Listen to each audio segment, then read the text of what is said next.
The Nazi Medical Experiments Part 2 underscored the Bitch of Buchenwald.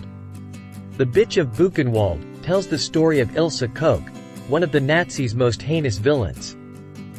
While Adolf Hitler, Joseph Mengele, and Heinrich Himmler are rightly recognized as the figureheads of the Holocaust, there were others who were just as evil but didn't make it into the history books until now, thanks to YouTube as a great platform for sharing stories. One such character is Marguerite Ilse Koch, or Ilse Koch, born to a manufacturing foreman in Dresden, Germany on September 22, 1906. Koch's childhood was perfectly normal.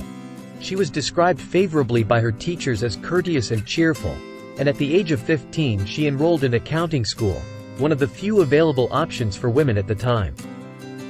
In the early 1930s, she and many of her friends joined the Nazi Party after she began working as an accounting clerk during a period when Germany's economy was still trying to recover from World War I. Germans were drawn to the party and Hitler's ideology because it promised to fix the country's various problems following its devastating defeat in World War I. Many Germans, struggling with their sense of identity and their ability to make ends meet, were drawn to Hitler because of his promises to abolish the deeply unpopular Treaty of Versailles. Koch, who undoubtedly knew the economy was in the dumps, was led to believe the Nazi Party could fix things and even improve them. Her participation in the event ultimately led to her meeting her future spouse, Karl Otto Koch, who married her in 1936. Karl was promoted to commandant of the concentration camp at Buchenwald the following year. When prisoners entered the camp, they would see the words "Jedem das Seine" etched into the iron gate. This German phrase meant, "to each his own," but it was designed to convey the message, "home sweet home." Ilse Koch leapt at the chance to help her husband and became known as one of the most dreaded Nazis in Buchenwald throughout the course of the next few years. Her first item of business was to employ inmate labor and funds equivalent to around $1 million to build an indoor sports arena in which she could ride her horses. Koch would frequently take her hobby out of the ring and into the camp itself, where she would harass the inmates until they glanced at her, at which point she would lash them.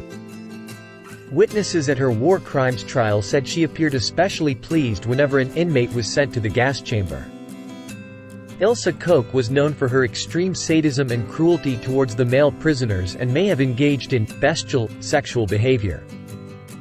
Among her many reported inhumane acts, she was fascinated by human skin, particularly skin with tattoos.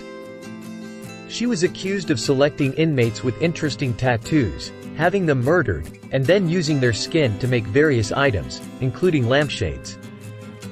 Her collection of lampshades, book covers, and gloves became a key subject of controversy at the Nuremberg trials. After the war, eyewitnesses said that Ilse Koch frequently rode her horse around the camps in search of inmates with unique tattoos. Before a prisoner was burned alive, Koch allegedly had the skin on display at her house with the commandant.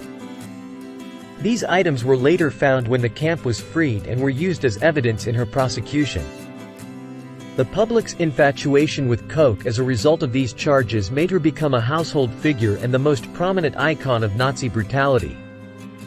Her subsequent trial caused a controversy that involved the participation of President Harry S. Truman and hearings in the United States Senate. It was also said that Commandant Koch had the orderly who discovered and treated his syphilis put to death so that the truth would never come out.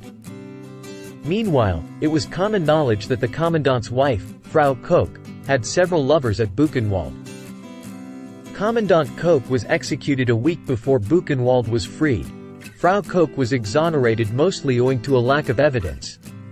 Investigators were unable to prove that the lampshades were actually made from human skin. Ilse, on her part, maintained that goatskin was used in their construction, and in 1947, Ilse Koch was tried for war crimes by the General Military Government Court.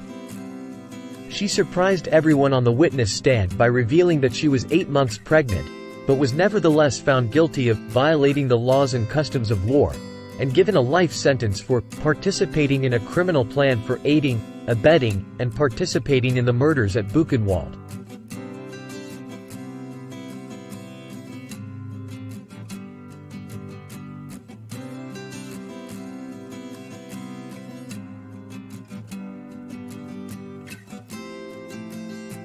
She has been portrayed in various forms of media as an embodiment of pure evil, and her character has been featured in several films, including a 1975 Italian film named The Beast in Heat, and a 1977 Italian exploitation film named SS Hell Camp.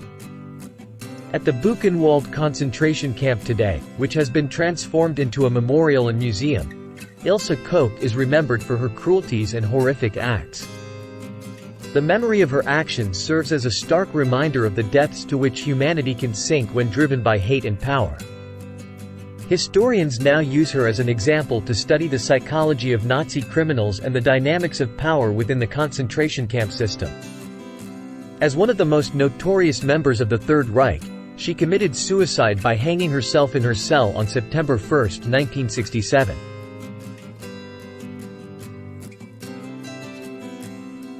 Please like and subscribe.